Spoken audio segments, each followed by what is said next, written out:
Quindi tu cosa insegni? Allora, io ancora adesso io non ho fatto insegni, un ma dottorato, proprio il dottorato d'ASCO, che ho scritto questo qua. 10 anni fa, e sono, diciamo, esperta di pratiche radicali, soprattutto... Ci siamo. Ok.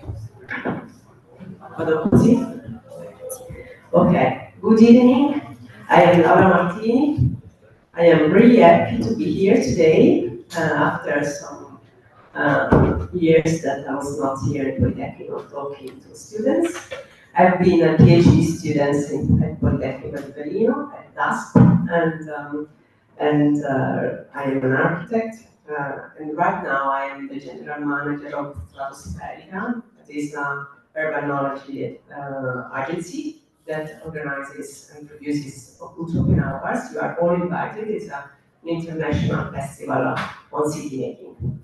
I'm really happy that Francesca Soldati and Paolo asked me to be here at the Architecture of Limits and Limits of Architecture Seminar Series to present Francesca Perani. I'm particularly happy because we talked 5 minutes and I understood that she had a really similar kind of, course, path of life from being an architect and then landing on doing architecture in another way.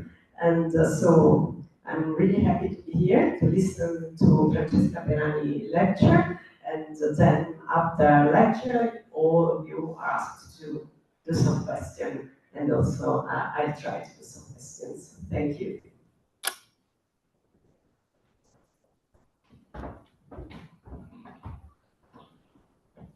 Thank you very much. Can you hear me?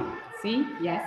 Okay. I'm really happy to be here. So first of all, I want to thank you for being here, but also to the organizer of these lectures, and also to Marta Malinverni, who also put us in touch. So good connection.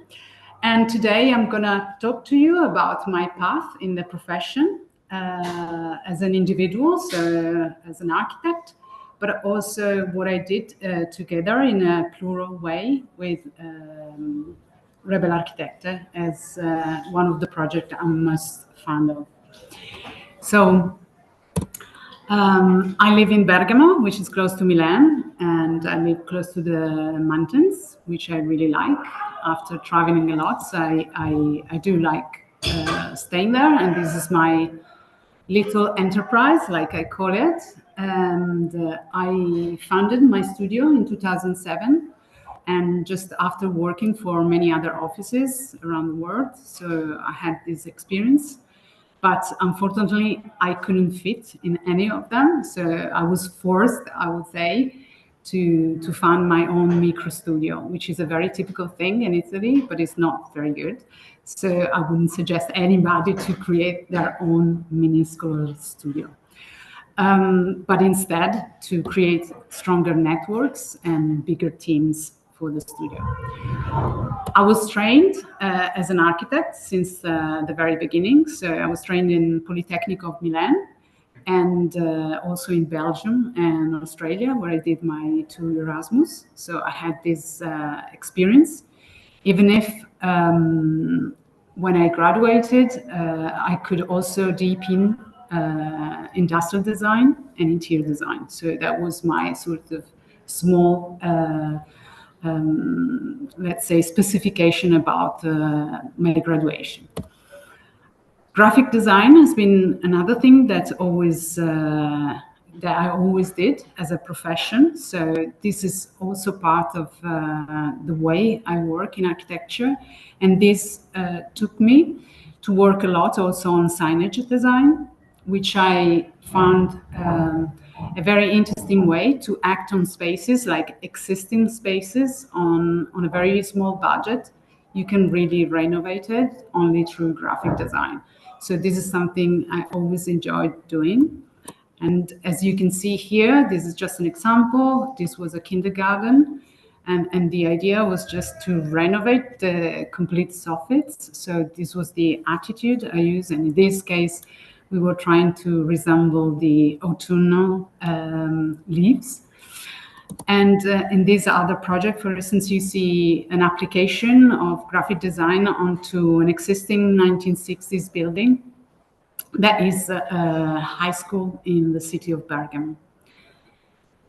Since the very beginning, and this here you see my first building sites, the way I could overcome the terrifying moment of being in my first building sites, my own work, was to take my camera with me and keep recording every single phase of the project.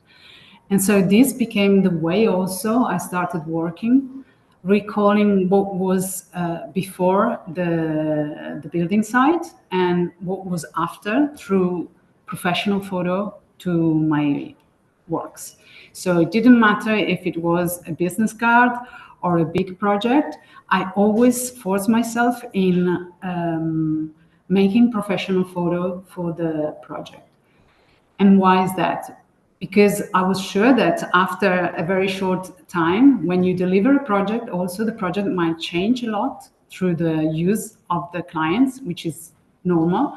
And so I really wanted to verify at the very end of the project that I could really stick to the rules, stick to the design, even if, of course, during the building site, you go through a very intense process of fighting with your builders as well. So taking photograph for me is the only way to end the project. So I will never say I finish a project until I take the photos. And this took me to also learn on how to describe my project and make it visible, not only on my website, but also on professional platforms dedicated to architecture. And more, even today, yes? Non va? C'è un problema con la condivisione. Ok. Condividere tutto lo schermo. Yeah. Perché sennò su online Non si vede. Ok. Sorry, there was a problem with sharing the presentation with the online people. Sorry for the interruption. Okay, give me a second. No. Okay. Aiutami perché. Like this. Okay. Like this. Okay. Okay. Perfetto. Okay, perfect. So I was saying the fact that I was taking photos made my work visible. And as I was saying, first of all, on my portfolio, that is the main reason I take photos, but also in a broader sense. And I think this is very important, most of all, because today we are going to talk about also the visibility of the work of female architects. And so it's really important that we also think about how much time and economy needs to be put on describing a project like this. So for me, photography is very important as memory of the building site, the control of the building site, not to surrender to the compromises that you go through, but also the storytelling that we need to transfer, not only for ego reason, but also because the more we are able to storytell our work in a very simple way, with simple diagram, with simple words, the more we will make all the population knowledge about the power of design and the process behind it. Because very much, I think that in Italy, it's very difficult also to get the recognition we need in front of the clients, not in front of the wider public. And so I think that we need to be able to express how much work is behind every single project, every single decision. Just to give you an idea, this was the beginning of my limits. I was trained in the 19th, and this was the landscape I was looking at. So these were the masters we were worshipping. And not only that, I always had teacher, professor, like for design courses, they were all male. So I had wonderful professor that were female professor, but they were in different courses, not the design one. Also, during my profession, I kept on seeing very interesting work still by male masters that were capable with their talents, of course, to be published and also to invest on the publishing their work. So this has been the biggest limit for me and my profession, because on one way, I had this idea that, you know, being an architect meant to be being an individual that could define its own way of doing architecture. So very close to an artist, of course, resolving problems, but also changing the world with architecture. And this, to me, was probably the reason that then in the profession I felt so out of place, because I couldn't feel that I could follow this way. But anyway, I tried, and I'll show you how. The second thing that this kind of landscape of inspiration with only male masters also reduced what was my aspiration, professional aspiration.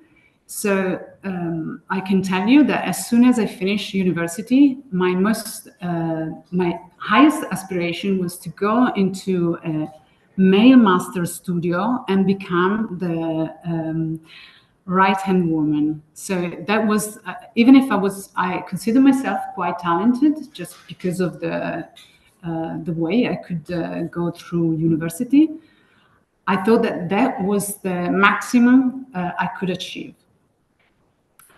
And I think this is a very bad thing that happens when you have only male master in your academic years. But anyway, I tried to find my uniqueness, and so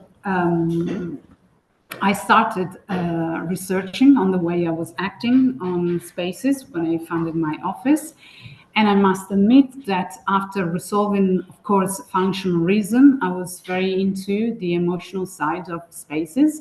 And so this is what I tried to follow. And if I have to make myself the way I was acting on spaces, I would say that I'm definitely onto making more, so doing things, not less, in less, because I always have to deal with very small spaces, and also with less. I mean, I never had a client that said to me, oh, there is no problem with budget. It was always an on a budget project. So this is the kind of attitude I had, because this is the kind also of clients I kind of have.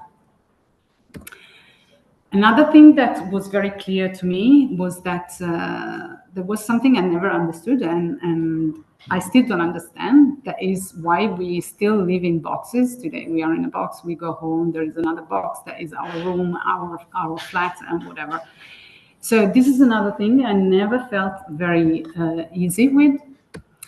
I'd rather create or live in spaces like this. So since the very beginning, I always found more attracted by fluid spaces, no matter if it's in an interior space or an exterior space. So this is the kind of inspiration that I found attracting for me. So what I tried to do was along the way, of course I understand only now after doing different works, was I wanted to break this box I always had to deal with. So this was my main idea. So even now, I would like to draw projects like this, but I still don't have the right client to do. And so normally I have to restore buildings or interiors, and this is the box I always have to deal with. So I try to reduce the box into a cube, and then I divide the box into the layers. And then the first thing that I try to do is to insert diagonals, because that's a way where I found that if you insert diagonals, the space will have a different kind of circulation, a different kind of dynamics. So I definitely push for having diagonals. And no matter if it's a simple installation, like in this room, there was like a branding event. So it's just a branding textile installation that I did. Or if it's a door, I mean, here in reality, there was a functional reason because behind this door, there is also a slope soffit. But I was very happy to use the diagonal. I use it in furniture design as well. Or even in this case, the diagonal helped me creating a multifunctional kitchen that could really help me organizing a very small space with this staircase. Or even in this case, it was only a terrace or a diagonal landscaping path. When I cannot use the diagonals, I normally use also holes, drillings, and this is another way for me to break this box.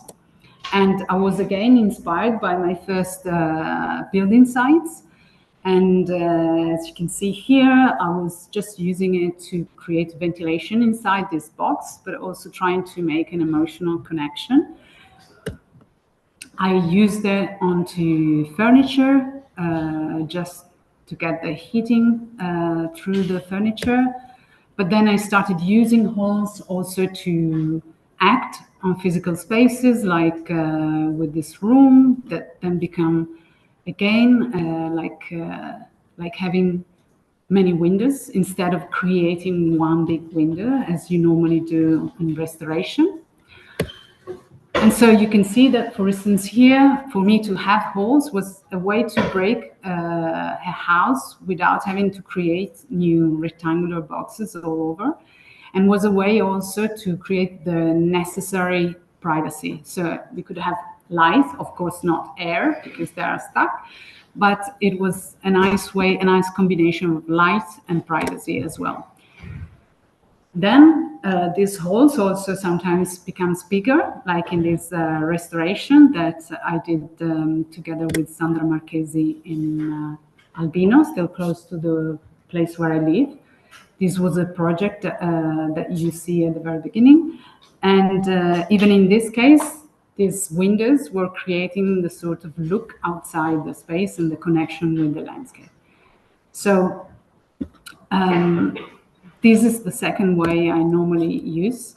When I'm not allowed to do holes, or I'm not allowed to do diagonals, or I can do both, the other thing that I normally do, I try to create a new connection between materials or colors that are not specifically dedicated to the building construction or to the interior design work. In this case, this was one of the first work that I did.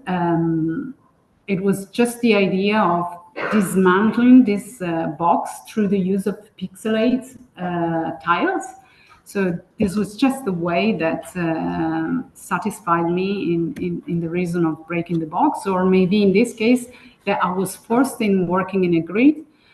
The idea of using the official color for emergency or anyway security for industrial plants, that was where I inserted this break room, was the other way to break this box. Or again, simply using materials, as I said, that belongs to a different kind of work, like navy ropes as handles. Or maybe here I was not happy about insulating walls with just a flat slab of polystyrene. So even this is not very ecological, I thought, why not experiment with shape using the insulation foam externally? So this was a way for me to try and experiment also different texture on surfaces, on walls. And this was also a previous example where I thought that it was important for me to use travertine marble, but not use it cutting it, but exploring the potential of the natural stone. So in this case, I sort of created, it looks like a full model, but it's just the crust of the travertine that I used instead of cutting it through. So for me, the idea is to explore on texture, and of course, I mean, this was my thing. So I scratched myself once, but then when you learn, you don't do. It's like on the rocks. So it's something that you can do when you start exploring new material. Or in this installation, the idea was to use dry material, because this was an installation for the Biennale of Belgium, of Courtrai. And here we used these emergency blankets, but not only to create the installation, but also, as you can see here, we used the polystyrene slab in order to create the tables. And probably you recognized here, this is the typical blanket that we put on the floor to cover the floors when we paint, when we decorate. So the idea was to reuse building construction materials, and in a very effective way. That was, of course, for a temporary exhibition. In this other project, the idea was instead to use one material. The needs was to create a multi-brand store to be done in 2 months, so very quickly. So me and my colleague, Bloomscape Architecture, we needed to find a material that was already there. So the structure, I'm sure you know what it is, so it's for gypsum walls, but it's already this color because it's the one that you use for humid spaces. So it has got this beautiful channel color. So the idea was to use that in order to be able also to move all this wooden display all over. So even this was an experiment that we really enjoyed. Today, I'm going to talk to you about just a few projects. I mean, I already gave you an idea, and that I'm quite fond of. So one is a public space, because you work on the cities, but it's just an installation that I did quite a while ago, and it was during Expo. And in this case, I was working in a large environment, and I had to dedicate this project to around 30 artisanal gelato companies. So the idea was that for 35 days, we needed to create a set design that was highlighting the value of these artisanal companies. So this was in the center of Bergamo, and so it was very challenging for me as well, because it was the first big installation. And here you can see 3 different areas. In the main square here, just in front of the mayor office, there was the main square where we needed to create a space for people to sit and enjoy the gelato, the ice cream. Then here to the side, I needed to create an installation inside the shop in order to show how they make the gelato. And then there was the main area. There was this beautiful 14th century cloister where I needed to show all the brands.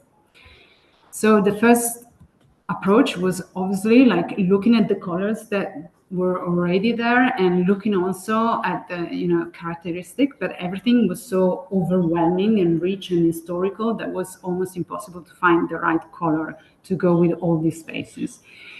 So I went to look to the main feature, and that was the gelato. And so even here, I had to find one color only that was the neutral base on which to put all the brands. But I couldn't choose. What I was sure about was that I wanted to use this color, the fluorescent one, that reminded me the spoon that you use when you eat gelato. So to go with them, I decided that the only color that could be neutral to them was the black. So no brands, no artisanal companies would have said, no, this is good or no, this is well, the pistachio green or the mint green or whatever. So I said, okay, black is the only color they cannot produce. So I can say is a neutral color to have everything on. The second thing I thought about was like, what is the kind of feeling I want people to experience when they go through the installation?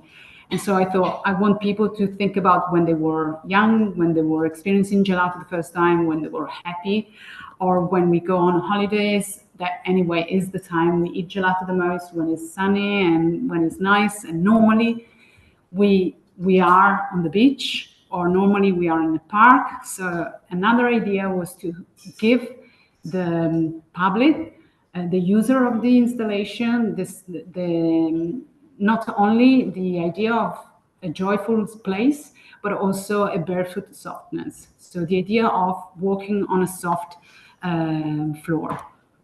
So this was the first conceptual idea. And that was exactly like this, like walking on mattresses that were really soft. And on the other hand, having this sort of spoon that were describing the installation, because of course I had also to do a description of what was exposed there. So I used, because I chose black, I used the EcoRub. That was an interesting material I found in Belgium just by chance. And it is interesting because it's recycled and recyclable rubber tires. And normally you put this kind of thing on terraces when you want to put earth. You normally have this that filters the water and don't let the earth go through. So these were the preliminary, let's say, models. And this was the way I organized the space. So the main idea was to have these soft mattresses or a soft floor in all the three areas. So the square, the shop, and the cloister. Because of the shape, so here I had to follow the shape that was already there. That was a diagonal, so I was very happy even in this case. I organized this grid and I set the mattresses that I was going to use, the seating, let's say. So it was very nice because I didn't cover the actual structure. So everybody was approaching also the set design, thinking they just sit, but instead they understood that they could really have a softer experience. And this was the installation as it was finished. So this was the main square. And here you can see everything was super sharp, and I was very happy. From this one, you can see that people, because everything was so soft, people was just sitting and then was just ruining it, taking off all the grain. But it was also, this was an interesting experience for me as an architect, because I thought, everything needs to be sharp. And I take all the pictures as sharp as possible. But in the end, I think it was beautiful that people has been ruining it and so reshaping it in a way, making it even softer. So that was something I learned myself. So this was the exhibition, the moment, and this was the idea for the cloister. So again, in this case, you will see that what I decided was that every brand was going to have only one pedestal and then the description to the board. And this was the mini model that I created. And I can say that when I took this thing out, everybody was like, oh, but not because it was beautiful, because in that moment they understood how much, passion I had for this project, and I really wanted this to be confirmed. So sometimes even vintage models, I can assure you, still works very much. Because the client will understand how much time you put in this. They won't understand how much time you put in a render, but on a physical model still. So sometimes it's good to be analogic too. So this was the plan. As you can see, everything was just going around the cloister. Then another idea was just to have these flags where I had extra information. And so I attached the bell to these flags so that we could also have the sound of these bells, like the ice cream cart. So the whole thing needed to be, about movement, but also about sound. So the idea was really to make the people feeling younger and happier as well. So this was the entrance to the cloister. And then you see here, the reason I didn't want to put a wall on which or to cover was because it was already full of amazing paintings that I didn't want to interfere with.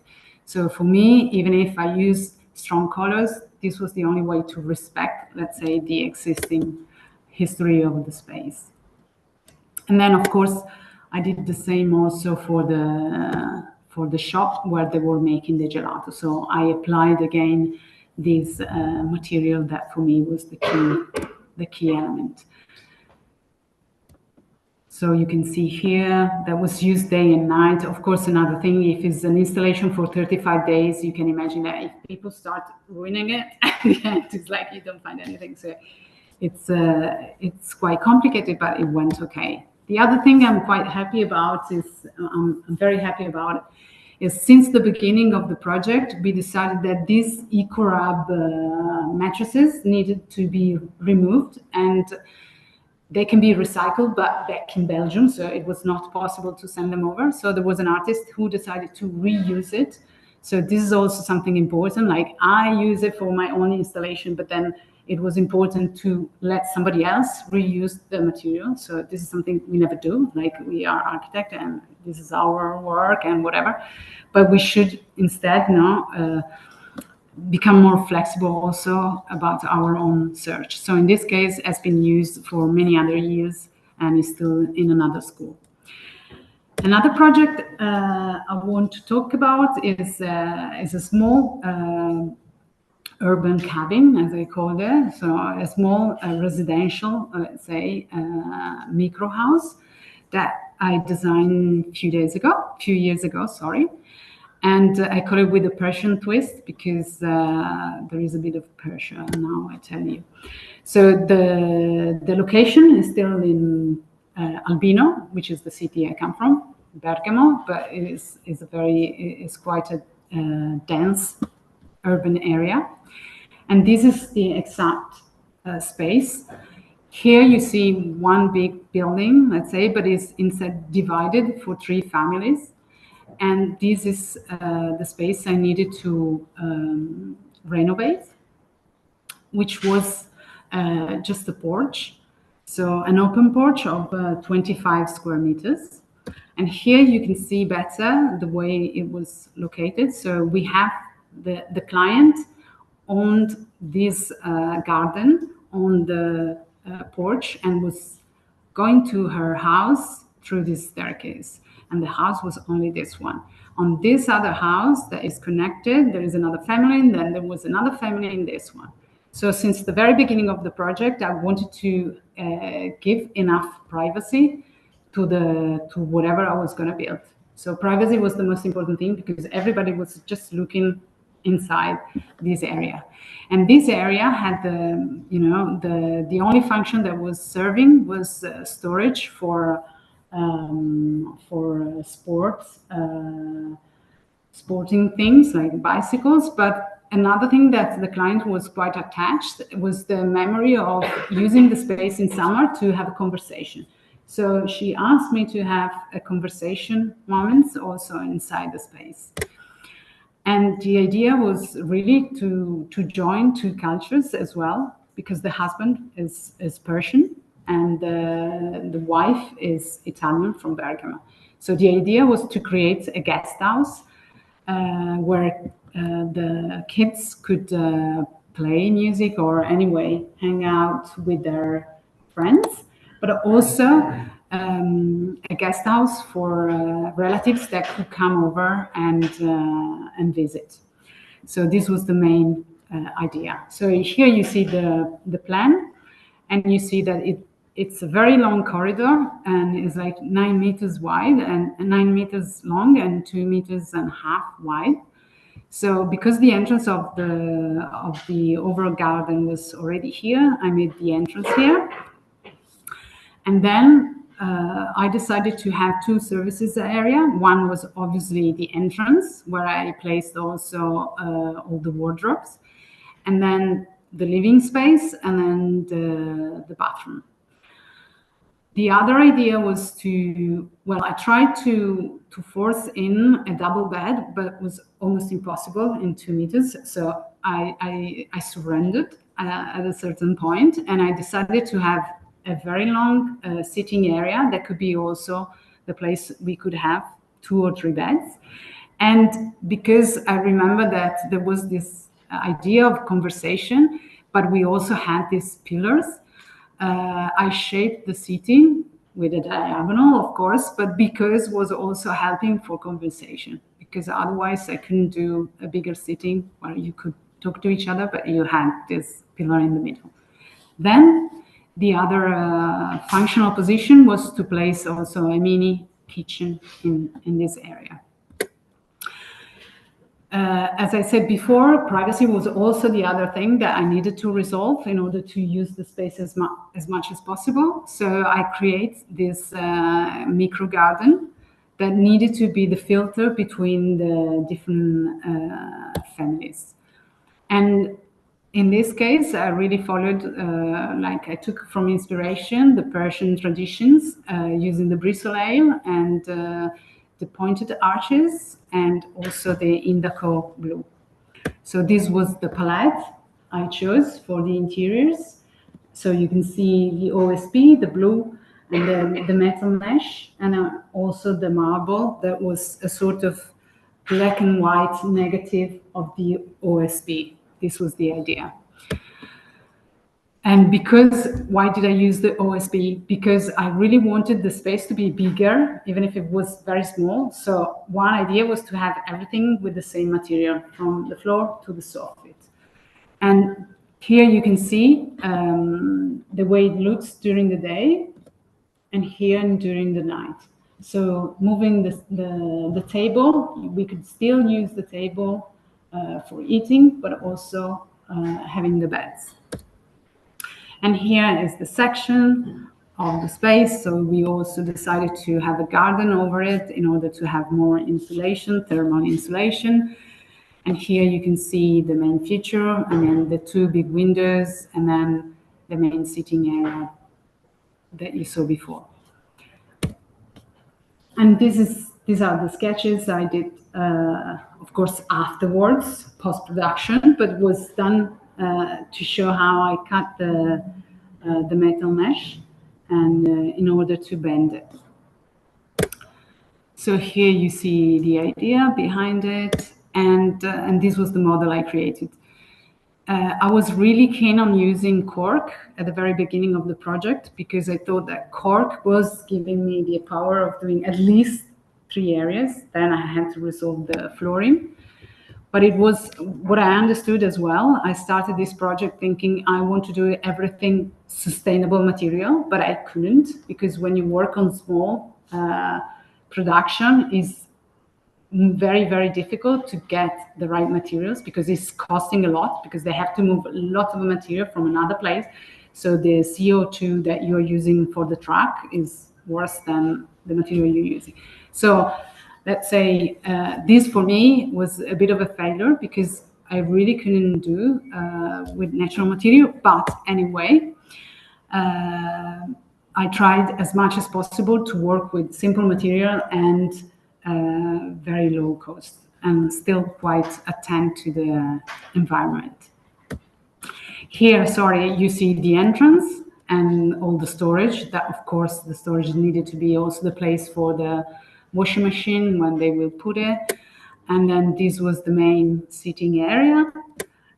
So you see here, this was the idea, was to put all the beds inside the sitting area. There was 80 centimeters wide, like a single bed.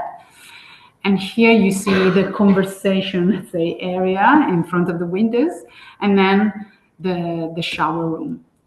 Here are some details of the kitchen. And as you can see here, instead of using marble, I just used 2 tiles, 2 glass tiles. Now they printed very well. So the idea was also to use a very simple material. And here you see the room from the bathroom. You know, even in this case, you know, I had to use every possible space in order to place all the needs for the kitchen. And then this was the bathroom. So in this case, I also have this this wall that was there looking at me, like the wall that was there before. So of course at the beginning I thought, okay, I'm just covering it with plaster. But then I thought, okay, I'm gonna try and use, so I used resin and I just repainted it. And I think, you know, sometimes we are, you know, when we say, you know, more is more. So in this case, for me, this was better than just making it super flat, super nice, super chic. So sometimes we have to really force ourselves in making dangerous decisions. So this is the building from outside. You see it's still very small. And you can see the shades here and here. For instance, when I had to choose the color of the facade, in the end, I chose the color of the, how do you call the thing that you put on the top? It's not the roof, but it was the protection metal that you see at the top. There was already that color. So sometimes I use, it's called a grondaia. La grondaia, how do you say? La scossalina. Anyway, the metal piece that you see at the top is already in like 3 colors, gray, this sort of Bordeaux and brown. So sometimes the right choice is just to start with the technical thing and then choose the same color for the front so that you give this idea of a continuous element. So here you see the garden, the micro garden, and the way it looks in the evening. So really, it was very important for me to give this privacy. And sometimes I think I really want people to live, you know, big, even if they live in very small places. This is another project that I want to show. It's quite recent. In this case, is an installation I had to create for a restaurant in the mountains. So again, close to my studio. This was the area, so the restaurant's room, and they had a problem with sound insulation. So they had too much sounds going around. So the first request was, can you give us some solution for this problem?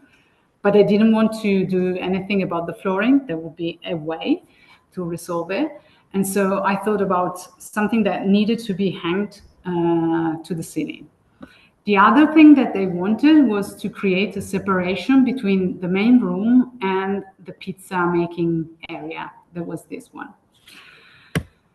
Another important thing, this was originally a stable, so it was also linked to agriculture and animals and mountains, let's say. So this was the plan. So this was the entrance. Another need was to provide a separation between this area and this other, because nobody wanted to sit on this table, of course, because they had people going around, going past. And then, so I decided that the only thing possible I could imagine was to make a grid that was suspending whatever else I was making. And so the grid needed to be metal, just to, on a budget, of course. So on a budget grid that could suspend whatever fabric I would have used in order to keep the sound better. So the grid was the first thing I thought, and I didn't surrender on that. I just stayed stick on this. Then the concept came out from the red roasted corn, because it's a specific corn that is just is born in that area, and it gets grown in that area only. So to me, the idea was to glorify this specific traditional corn. And so I had to find a way to create a sort of corn shape on top of this grid. So this is the progression of the drawings that we did in order to arrive to this final one that you see here. So the project was this one. I go a bit faster now. And this was the installation location. And then we had also these extra separation grids. So the material I use in order to do these elements I wanted it to be again linked to the place. So I decided to use natural wool felt, because there was a company close by that was producing this felt. So this was really good for me. And so the interesting idea about felt in that kind specific, this felt is not just a piece of fabric. You can buy fabric like artificial or industrial felt, but it is built already like this. So it was, I just had to buy a very long one and cut it into 100 pieces in order to create this sort of form that was reminding the grains of the corn. So this was the idea. In the end, I used, in order to make also the installation very easy to be done in a day time. I don't know if you can see, but these are the things that normally are on our jackets, just to close the strings. So this was an idea to stop them from falling and to connect them very easily to the grid. So this was the overall photo that I still don't have all about. There was a center on this fireplace that was already there. So this is the structure and the installation. So of course, we also decided to add these lights so that there was more intimacy. So there was a central line, but also these spotlights to give more intimacy to the space. So the overall idea was to connect the eating moment and making people also connecting with their historical path, and so that was the main idea, to celebrate the agriculture from that region. But then there was also a moment in my during these years where I was still doing the profession, but sometimes when you have your own office, you have a lot of work altogether, and then sometimes you have less work. So I found out that when I had less work, I also started thinking about how I really wanted architecture to be, not only mine, not only my style, not only my uniqueness. That is all about ego. But there were things about architecture I couldn't really fit with, not only about space. So I understood that on two different actions that I'm just going to talk about, I wanted to obtain two things. I always thought that architecture is too elitarian and is just for very privileged people, and is still very much so. So I wanted in a way to deliver something that was always in open source. So something that could be approachable and democratic in a way of sharing. There was something I didn't like in 2016, but it's still very much in the trends. There was this trend that was called post-digital drawing, and everybody was using only, pieces of paintings. But because I also acted as a professional photographer for quite a long time, I couldn't understand why architects that are super jealous about their own work, copyright or whatever, they could just pick things from very famous paintings and just place it in their own.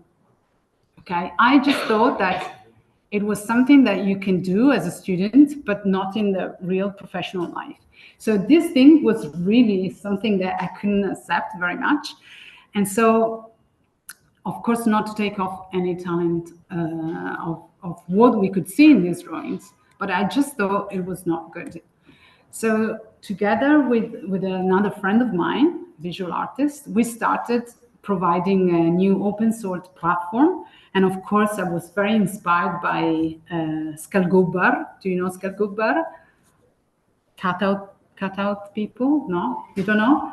Like a Belgium, very nice platform where they do this kind of thing. So I was inspired by somebody else, but I wanted to provide something different together with Claudia Manenti.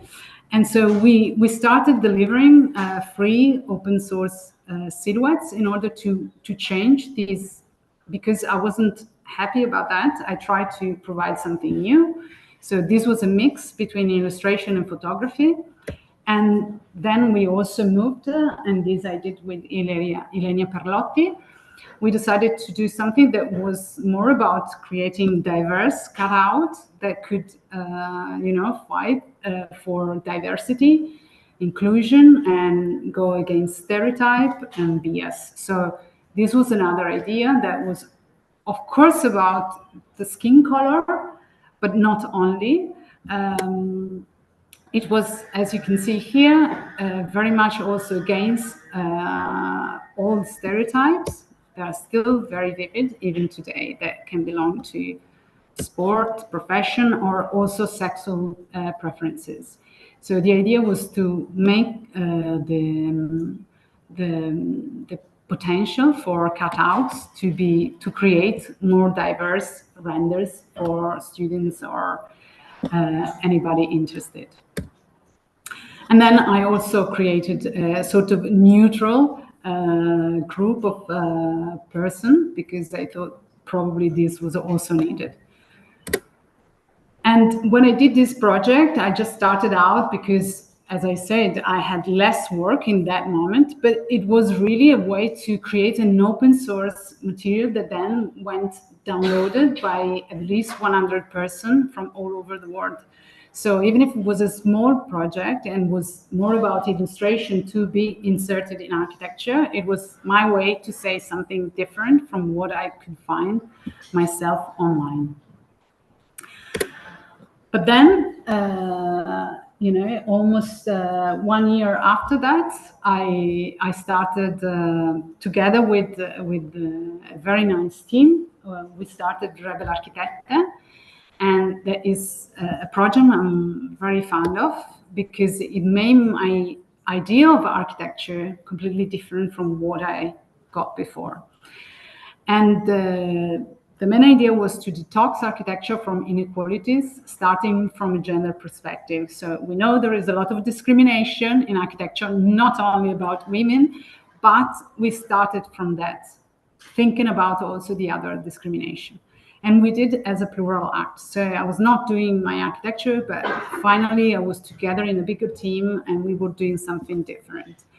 And our targets were the new generation of architects, female and male, and the students. But on the other hand, also whoever is involved in organizing conferences like this, or publishing articles, publishing research, and so that they could have enough female architects to look at. This is the team I belong to. So we started as a collective of activists, as we called ourselves, in 2017. But since the very beginning, we understood that we needed to belong to a wider sort of network that was already working on female discrimination in the architecture field. So we had the power to connect to many other advisors that really helped our research. But the real story happened in 2017 when Silvia Vitali, Cristina Brindilla, and myself, we asked and obtained for the first time in Italy the professional stamp Architetta. Before that moment, even I couldn't understand that I was calling myself in a male way. So I was calling myself Architetto, thinking that was right. When I started using Architetta, I understood that even this was one of the biggest limits that I had. So I was already under the soffit, the crystal soffit, with all this male master, but I was not even called with my professional name. So if you think about me growing in a profession full of builders, male, clients, male, and also other professional male, this is really one of the main things that take you down. So we asked for it. We also had an important, we also created a group that was called Archidonne in 2010 with these friends of mine, because we didn't want to call ourselves architetti donna. And so I was coming from a sort of understanding of discrimination. But when we asked this to a professional order that was already prepared. They said yes, without thinking that was a big thing. So we obtained the first professional stamp, and it was also on Art Daily, bigger platform, like the first use of the female. Okay, like a big story, eh? We are in Italy, 2017. But on the social network, it was a mess. So we had a very, very strong debate starting on it. And we had, on one hand, we had men saying that we shouldn't call ourselves female. So I'm not going to comment on that. So we had men saying that, but we also had female professionals that were not accepting it. They were saying, no, I don't care about the name. No, it doesn't sound good. But the most important thing that female architects said in that moment was this.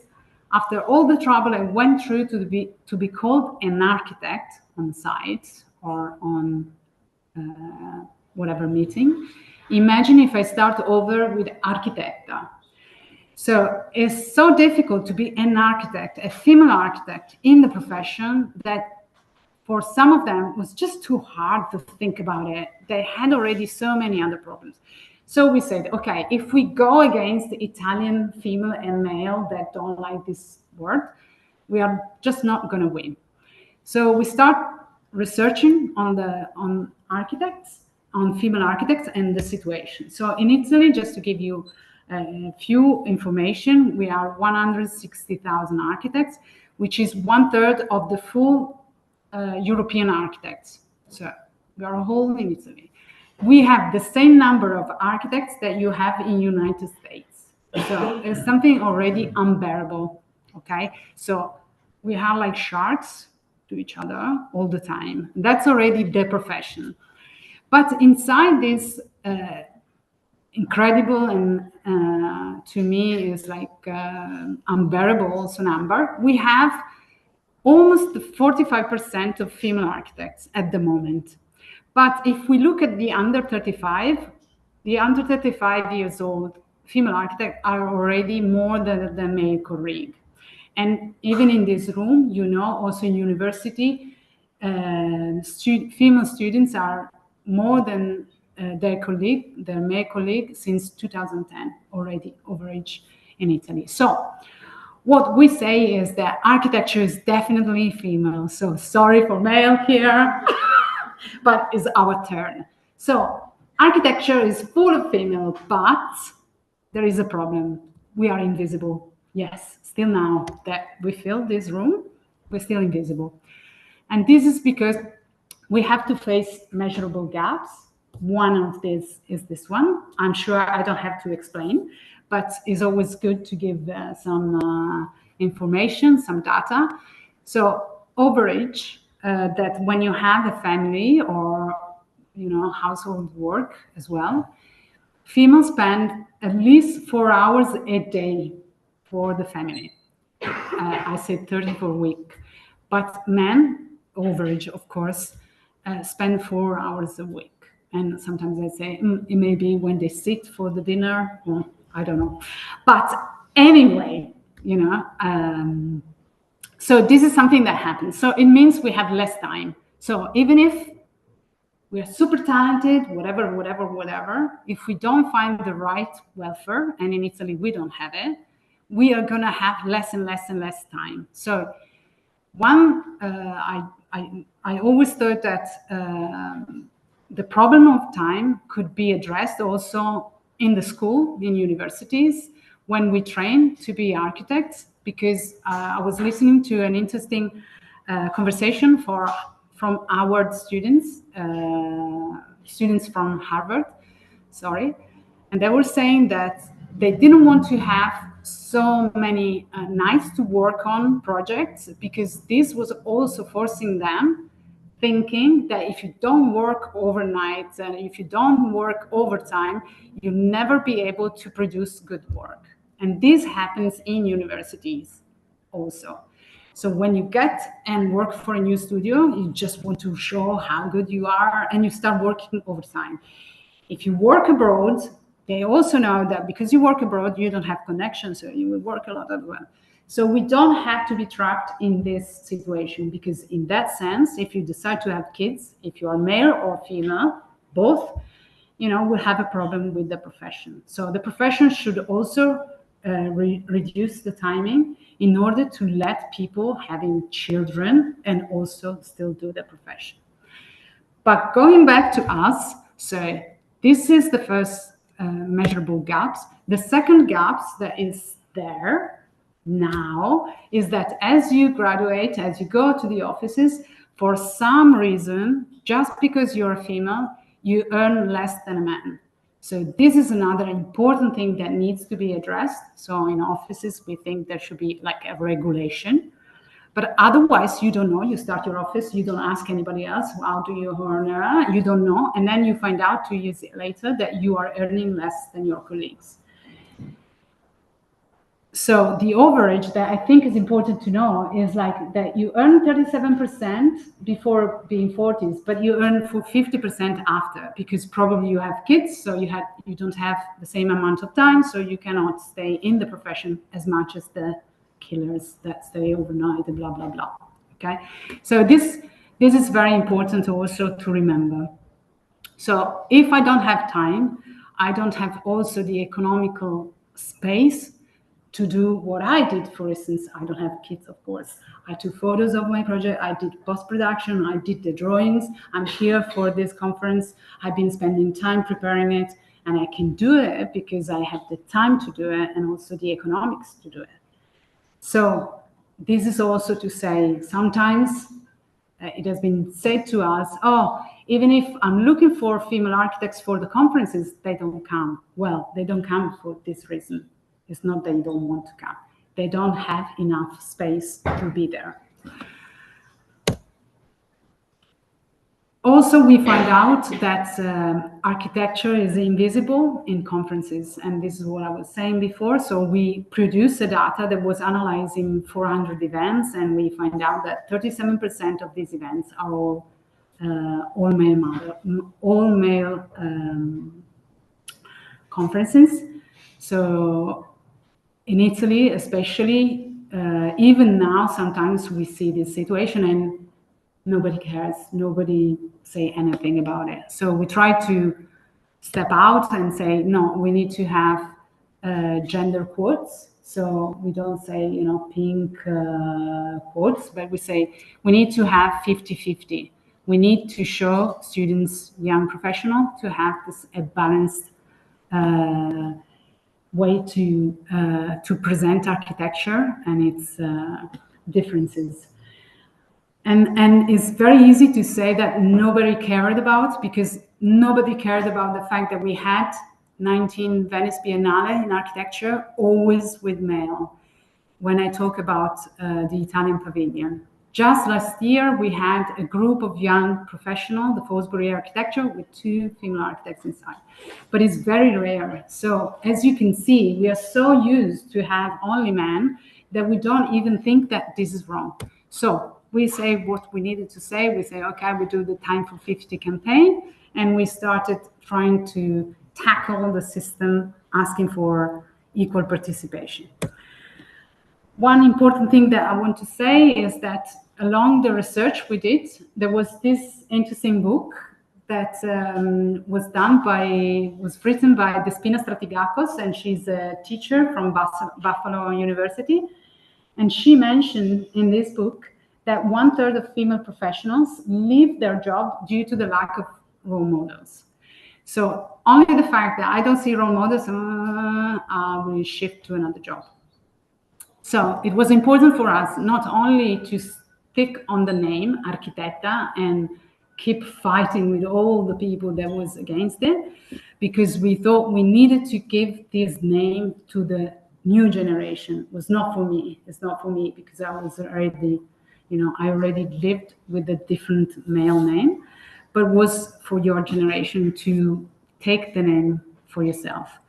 And so we decided we need to apply the name to also new role models. So we did what we called cultural activism.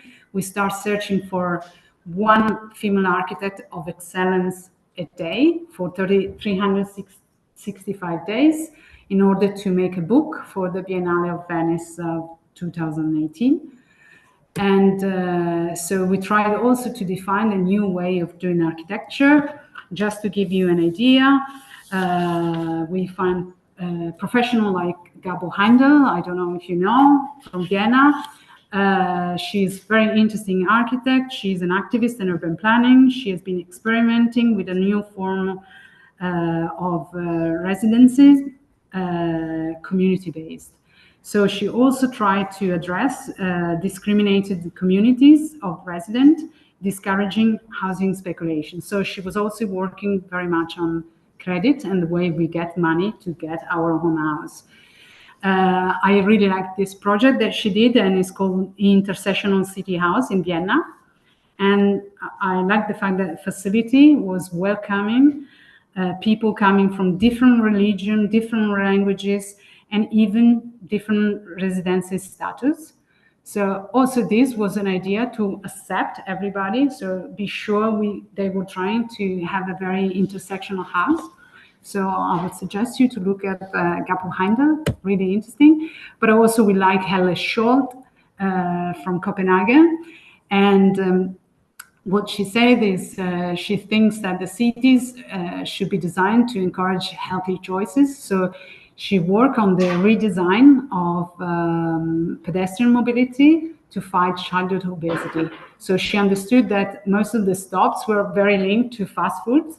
So she reshaped it in order to create a different healthy path for the kids.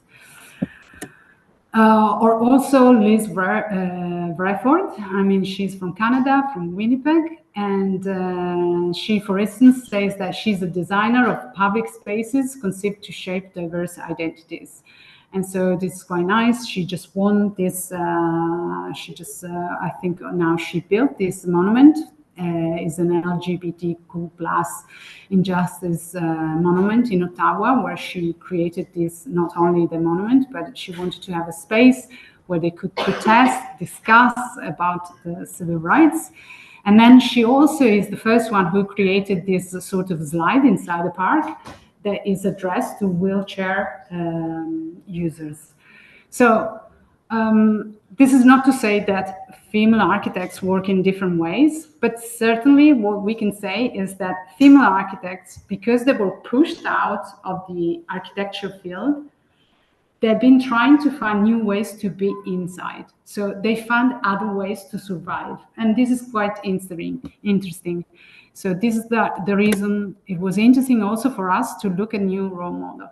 So what we created, we did the first book, is just digital, open source, still there, with the first 365 architects. And then we also find, over the years, of course, 1,000 architects all over the world. So, and this was done thanks to the advisor that we always kept in touch with. The other thing we tried to do was to find a different kind of success. So do you remember I was talking about ego and being individual and being successful? And so we look at the people that did this. So people that has been achieving results, winning awards, competition, publication, doing interesting research. But we also tried to shift the success word into a social meaning. So we were interested also in finding female architect that was addressing with their architecture the fragility of the world today. So they were addressing their design to climate emergency, social integration, and equality. Here you can see then that we were asked to be inside the Biennale. So we started the first Biennale as activists, and then the second Biennale, we were asked to curate a section. And so we did also research on Italian architects. And instead of making a very exclusive, group of the 10 best female architects of Italy, that was impossible because so many were hidden. we decided to have a more comprehensive group of selection. And so this is the way we displayed. And the idea was also to make it very, very clear that they were available for jury, to be mentored, to be teachers, to write, or to come for event as a speaker. So the idea was really to force the system and say, okay, if you're looking for a female architect, here is where you can find them. You have no excuse. So here I'm just gonna go through this very quickly. I'm almost done. I don't know how I am with the timing, probably already. Okay, I will be very quick. So anyway, look at this. This is what we presented. And we were very happy to show a diverse type of female architects. You can see very young one, but also mature one. And all these architects were working on different fields. So, you know, also going against stereotype like interior design, not only also building construction, also design work. And so what was happening also during the Biennale, that many people that was there, I mean, one person also said, there is no need to show so many female architects. They're already known. I said, I don't think so, because I'm sure you also don't know many of these female architects. Of course, we decided not to show the male partner, you know. And many of the people that was visiting was saying, I know that project, but I don't know her. So this was why we pushed the situation in order to show, to expose also the faces of female architects. I'm closing saying one architect that we really like was an architect that shifted into becoming a muratrice, a builder. Sara Lucetto, she trained in Polytechnic of Milano, but then she became a builder, and then she started workshop on natural material for buildings. And it's very, very nice to follow her work. Lara Sappa, she is an excellent architect. She works in the Alps. She has been doing very nice architectural building, but then she decided to also work with her partner to Starbucks. That are now very common, very famous, quite famous structure to have a sustainable architecture around.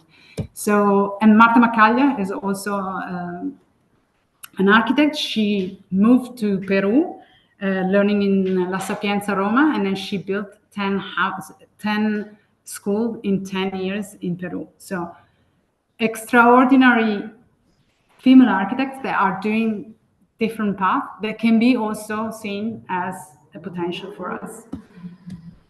So for me, I just leave you saying that alliances have been the most important thing. Now we are also allied of ULARC that is trying to tackle the profession in order to resolve the problem of female architects. And so last suggestion is to make space, not only taking it. It's so difficult to have some light on you in your profession. When you have, suggestion is to give it to somebody else as soon as possible so that we can improve diversity in the field. Thank you. Thank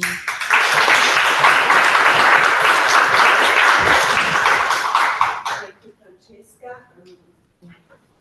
It's been amazing, inspiring, and cool. So we have really few time, so I just say a few words, but it's not a question. I really like the fact that you started from the box, because the box, the room, in the past, in the 19th century, was the only place where a woman could express herself. I think to Virginia Woolf, Emily Dickinson, Jane Austen, Catherine Mansfield, a number of writers, not architects, because to be an architect means to be outside, to be out of the closet somehow. So the fact that you started from the box, breaking it, means that connection is the solution. So connection, network, being out, speaking out, and as a single mother and an architect, that is really important. So I would say that maybe there are some questions, and I would like that people ask, that students and professors I ask. have several comments on Yes. everything that went on here. Okay. I'm not aware of the situation in Italy, but I have lived in many countries Okay. and I have seen different things. Okay. I think that a lot of the things that you said, first of all, even in the Italian language, you start with architect. What about elettricista? That a guy that is, 90% of the guys, they work in this, they are all called elettricista. So what do you suggest? To change everything? Or this is how does a man that works as an electricista feels? That at the beginning, I thought it was a woman, because it's not my name. And it's like the most traditional, typical profession for a guy. And in Italian, it's called elettricista. So is this correct? Yes, or it is. Or it should be called elettricisto just because of the name of not feeling right with the, because you are changing the whole language. This is just one thing. The other thing that you mentioned here. Yes. And I come in Italy, from what I see in the new generation, most of the women, they don't even have children before they are in their 30s, even 35, and when they do have, they have maybe one. I come from Israel. And I don't talk about religious people. Our women, first of all, they don't start working at 21 because first of all they do the army. Okay, so and then they go and work, and then they go to university. Here you have women that graduate at 21, and until they get married, if they get married or if they have children, they are already 33, 34. Our women, they usually have children, not the religious one, at 26. To say, and also this, what it's called a patriarchal thing that you brought, as if the man takes care less of the children. At least, I don't know about the south of Italy, but at least in Israel, it was like this in the 70s. It's not anymore. I can tell you one thing, that in my street where I grew up, there is one of the biggest women architects that was controlling the whole town.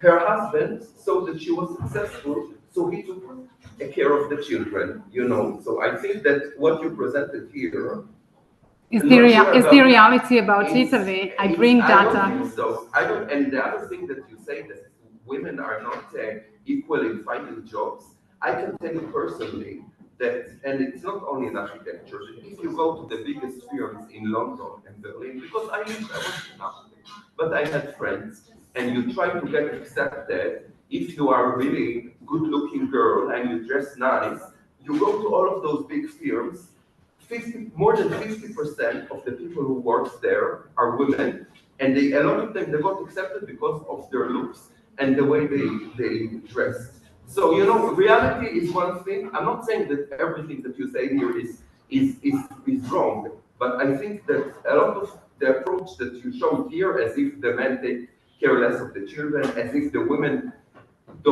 are not. No, let me finish, okay? Just let me finish, okay? You can say after. And as if the women cannot develop a career because of the children in a country where most of them don't even have children, or they have it when they are like 35. It's like you have 15 years to develop your career. And as if, this, I don't know if you're saying that men get the Biennale more than women. First of all, from my understanding, in Israel, it's not like this. In Israel, if you would look at who represents Israel in the Biennale, you would see it's 50-50.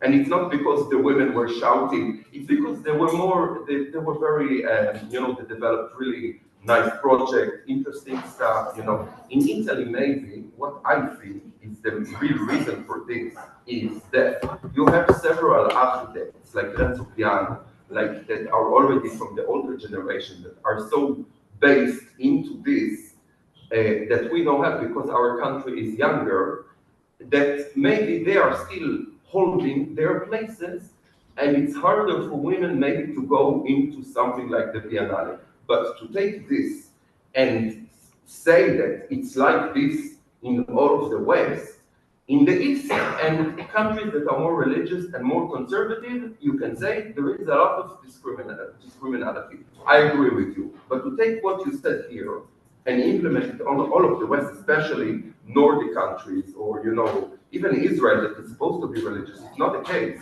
I just talked about Italy, but so No, but don't get me wrong. No, I picked interesting female architects from all over the world, but I never mentioned the rest of the world. I just say that the problem is not only in Italy. In Italy, I can tell you, as a woman without kids, with many friends of mine that graduated with me, doing PhD, younger than me, as soon as they got a child, they stopped doing architecture. Their choice. It's a problem. No. I'm saying to you that it's systemic. No. But This is statistics. It's that I see, but it doesn't matter what you think and what I think. I presented data, so we are not discussing about something specific. Also, Italian language is something I didn't decide to introduce a new word, but it was given by the initial Italian language, male and female. And just to give you a short answer, elettricista is l'elettricista for male and la elettricista. Anyway, this is just a neutral way. It's also farmacista, la farmacista, il giornalista, la giornalista. So please follow me. I've been studying this matter. So what you've been doing was mansplaining to me. That is, you are talking about my problem, thinking that you can tell me how I need to present my thing. This is exactly what we call mansplaining. Listen to me. I've been going through hell in Italy, working as an architect. I've been working also in London, in Australia, and I've seen a wide difference. But still, I've seen problems. So believe me. Maybe it's like this, but I really disagree that this is the pattern in Western countries. No, it's Western countries. I never said this is what happens in Western. I said is Italy. This is what happens in Italy, and I brought you that. You were talking about, that what I didn't like is that you didn't, when you started talking about women, you presented as if that the men takes care less of the children, and this is what happens in Italy. Such a primitive, in fact, we live in a primitive nation. Sorry, but this is, I didn't see it in any place, I'm trying to speak as a male. Sorry from English. I speak like as a male, as white male, Italian male, and Western male, and I'm doing PhD, and I face all day like having try to understand professor having research, and if I ask you, for example, in Politecnico, in architecture faculty, how much full professor, female full professors are, I don't know how many. In design? In architecture. As design? In that, maybe one. Maybe one. In the entire faculty. And how old are the professors that are in those jobs? They are all over sorry, 50. can I tell you? Sorry, can I speak? Yes, no, because they're just to answer. If you go, are you a student at Politecnico? You can access all the data. And if you see the data of Politon that is Politon woman, and are all the data of the statistics of the Politecnico, you get scared. And in architecture is a little bit better than in engineering. Okay, scared. So but when you talk about lectures that are like major lectures, they are all over 50. So we are talking about a generation that is, in Italy, women can go to the university, I think, from 100 or 200 years. So they will be full professor, but they cannot arrive to that point because you have to take a choice. Sometimes you have to take a choice to be a mother or a full professor. I disagree. Or to work, or to be a full professor. Anyway, there's a girl there, just meant talking. Thank you for this amazing lecture. It was very inspiring. I have goosebumps. You are giving me goosebumps. Like all the 1 hour, it was incredible.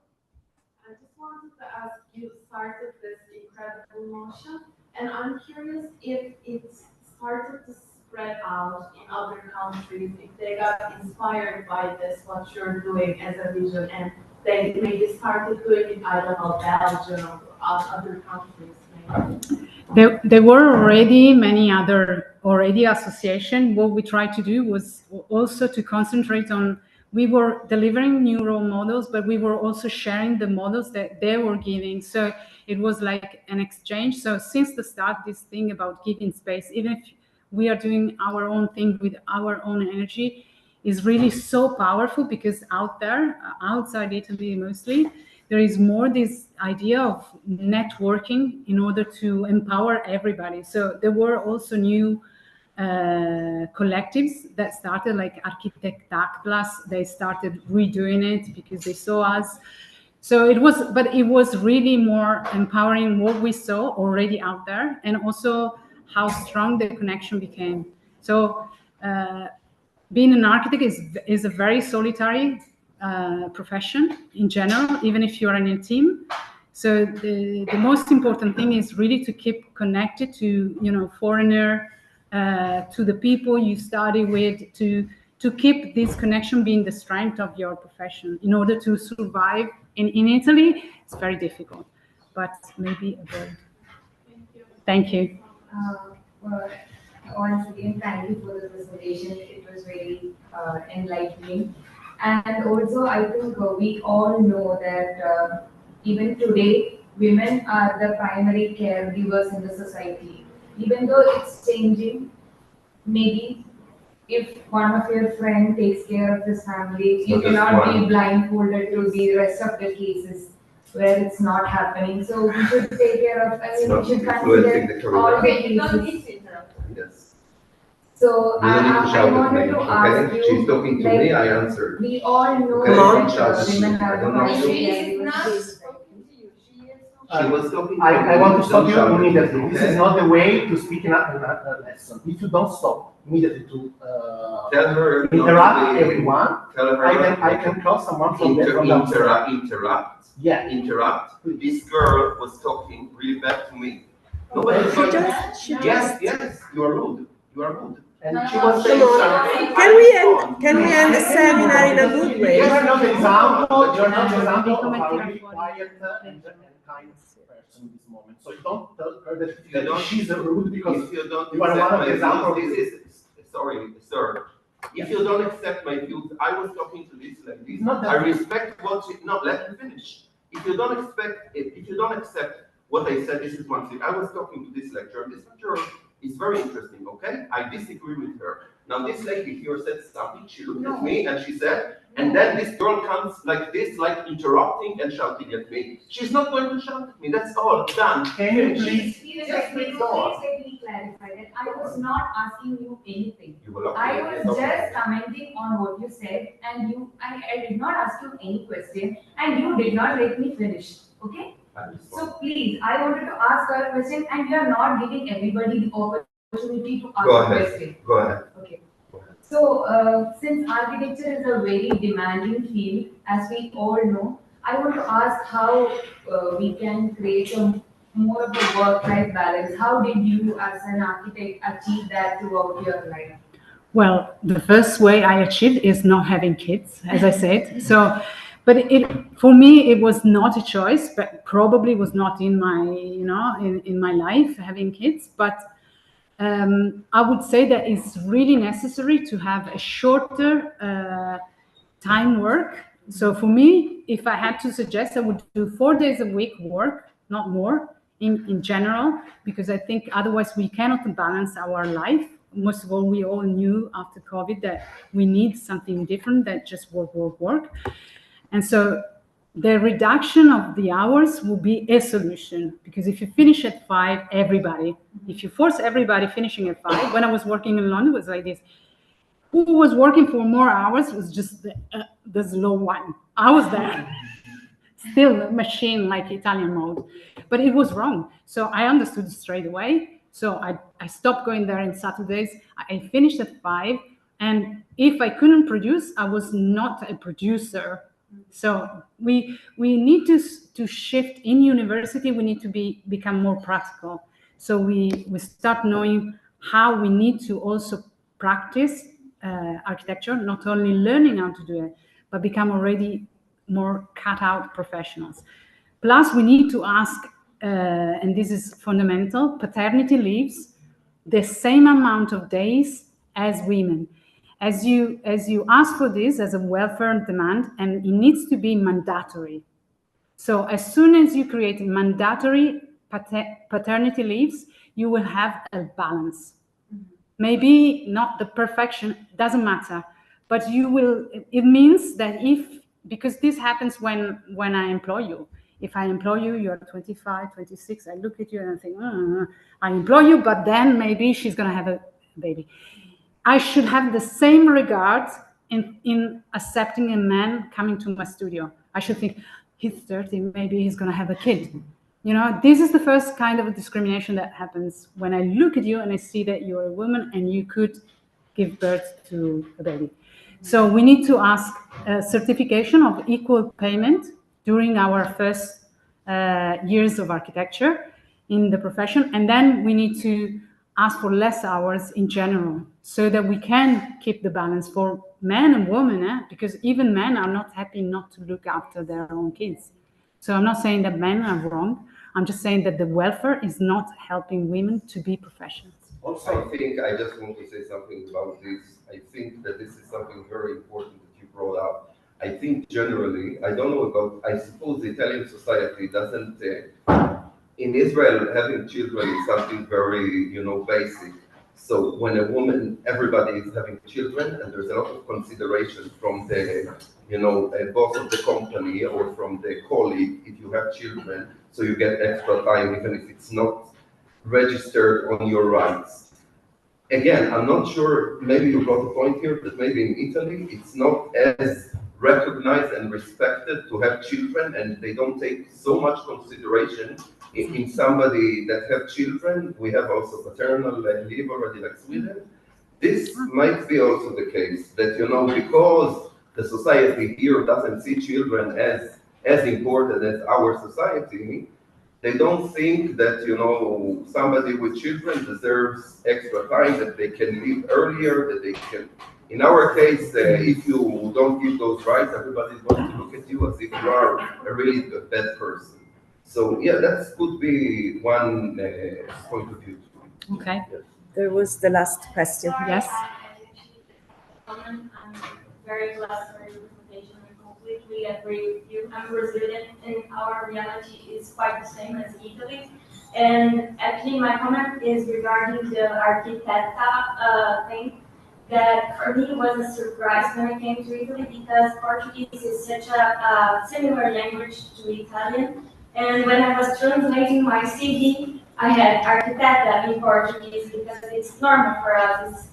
It's not something new. It's something that's been there years. And when I saw that when you translated this arquitecto, it was a bit like of a shock of how this can be a shock for Italians who don't have the arquitecta name. Because this is anyway being studied all over. So even if the language should be applied in this way, so we never invented the word, just to be clear, it's very common that when you have apical position, the word is male, just in the male. So il segretario di Stato, just now there is la segretaria del partito, so is only introducing not new words, the same word that was already existing, but using it that we can appear. Otherwise, if you think about just the fact that my mother had the surname that disappeared after she died, so I don't earn her, tradition just because we always get the surname of our father. This is a way to make women invisible. This is a very strong action that is on our families. You can't keep your last name? Now we can, but after so many... Something that is it was impossible. Before it was impossible to give surname of a woman. So just to let you know, paternity leave is 10 days, okay, for men. They don't even take the 10 days because the company will say, no, please don't take it. So I understand you talk about Israel, probably is different and more advanced on this, but in Italy, I can assure you it's a problem to have kids, and nobody the welfare is not helping having kids. In fact, we have few kids. Having a baby is not like a bad thing in Italy. It's a bad thing if you work, because if you are a woman that have a kid, have to work, have to take more time, sometimes have to go arrive later, go earlier, and that's the problem. Not having the kid, it's taking time from other things, and this is like the way of thinking in Italy, and it's the same for the males. Because why they don't give permission to the males to do their own like natural work that has as fathers? Because it's taking time for work. It's not because it's a bad thing to have a kid. It's just no. I'm not saying it's a bad. I'm saying there is no appreciation like in our culture. In our culture, if you don't have 3 children by the time that you are 34, everybody's looking at you that you are weird. So Also, we have a last question. Can we just to give? Vai. Allora, non per commentare questa discussione, cosa può fare la differenza, visto che comunque le statistiche dimostrano che le studentesse, gli studenti di architettura, le studentesse sono in maggior numero, sì. Mentre poi solo 3 su 10 si iscrivono all'albo degli architetti. Qual è secondo lei la differenza che può fare un'architetta, diciamo, in quale modo si può cambiare questo stato questa situazione di fatto nella figura dell'architetto, insomma. Personalmente, sì, tu dici, come professionista? Fare la differenza affinché venga anche riconosciuta questa figura che è predominante, l'uomo è un architetto, è predominante rispetto a... Beh, quello che stiamo dicendo è che in realtà non è più così, perché non sono 3 su 10 che si iscrivono, ma adesso sono 6 quasi su 10 che si iscrivono, poi però abbandonano, quindi è giusto quello che dici. Iniziano in 6, under 35, e poi abbandonano. Quindi, to keep people in architecture, posso parlarti in inglese io? O no? Capisci poco? Ok. Allora, è importantissimo fare da mentori alle giovani, ok? E avere le giovani come mentori nostre. Cioè, noi abbiamo già fatto un pezzo, ma siamo anche noi state discriminate. Noi possiamo però aiutare le giovani generazioni e loro possono aiutare noi in quel modo. Quindi la mentorship è una prima azione. La seconda azione è noi essere visibili con il nostro nome, con il nostro lavoro, con il nostro modo di fare. Invece molte di noi non hanno mai pubblicato niente perché non avevano il tempo e le economie per farlo. Quindi io non sto incolpando, ma sto dicendo che dobbiamo comunque vantarci un po' di più del nostro lavoro, perché se no c'è qualcun altro che ha preso quello spazio lì. Quindi se io vengo invitata, io subito dico che c'è un'altra architetta che potrebbero invitare, cioè è la rete che può aprire e velocizzare la trasformazione. Ho apprezzato molto il fatto di aver manifestato il gruppo, insomma, che partecipa a questa...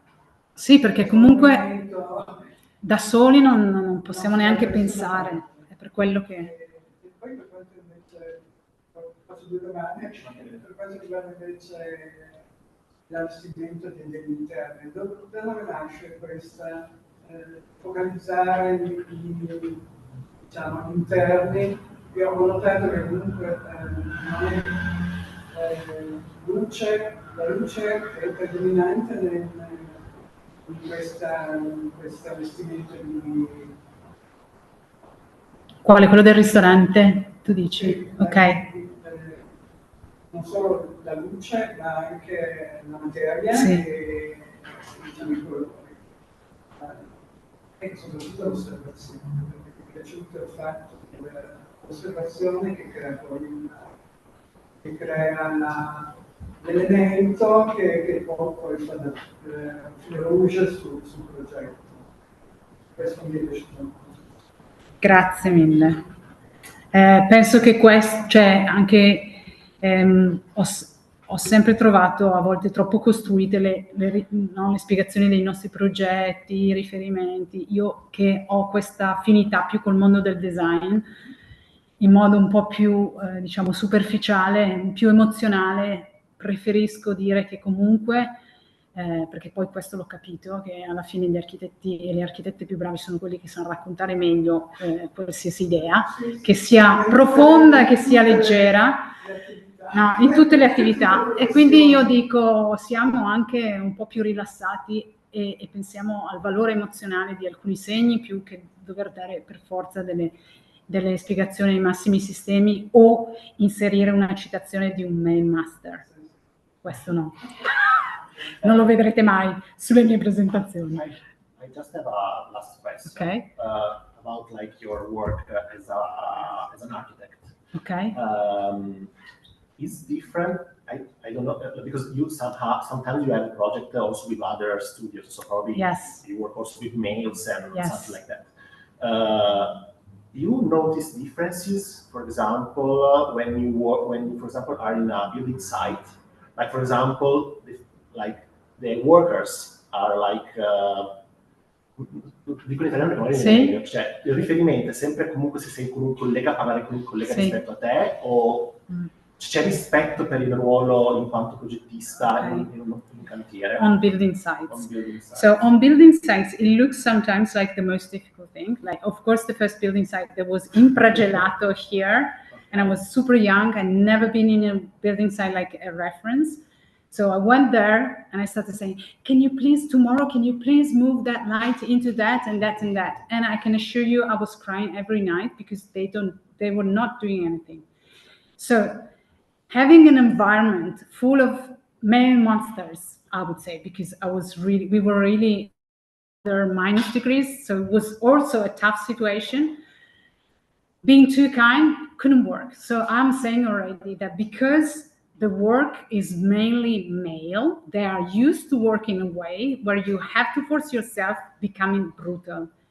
And this is how I say that also if we would have more builders in together with male, because I'm not saying I want to have all builders, female builders, but I want to have diversification, because otherwise it's very simple. It's like, would you go to a night with 50 male and have pizza? Probably not. No. So I've been working all the time with builders, male builders, and I needed to learn how to be really tough, but I didn't like that. I would like to say, can you please move that light? Can you please? And just being, listened. Because when I go and buy a piece of bread, I don't have to, please come tomorrow and give me the piece of bread. No, I should pay for the work and ask for the work. So the building site is very brutal. For sure, they prefer talking to men. And they give credits to men as soon as they step in, but just because they're used to. Now they're seeing, I didn't have any problem apart from having to change and become a monster myself when I'm on site, but I didn't like it. So I try still to be kind, but they take advantage of it. So we have to be really tough.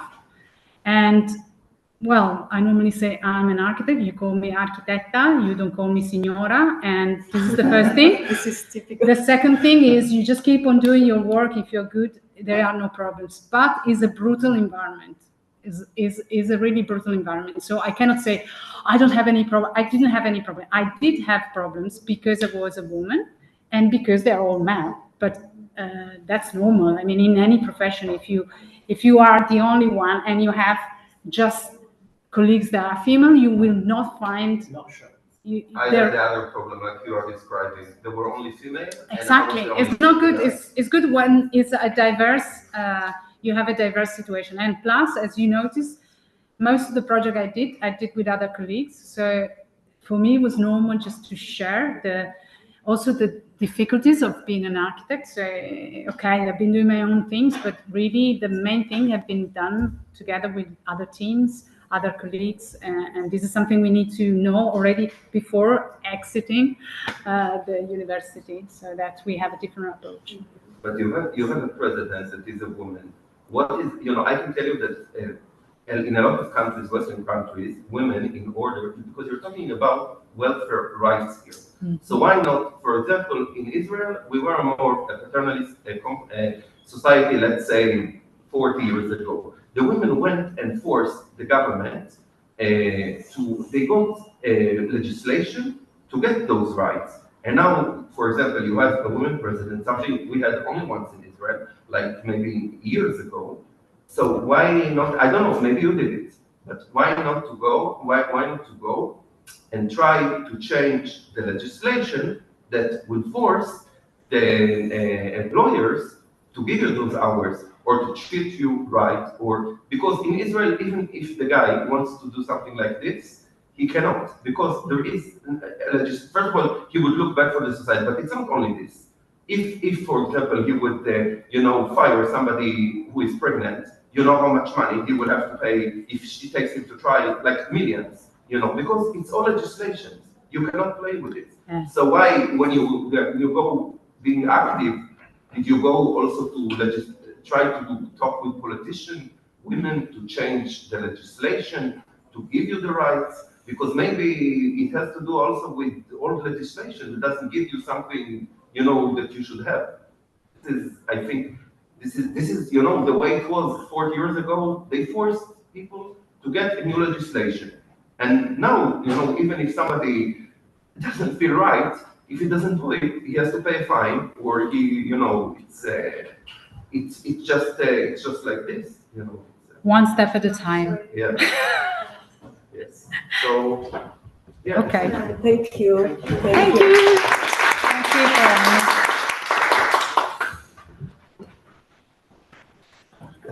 Ma chiudere tutto, devi chiudere tutto questo Sì, deve qua. chiudere tutto.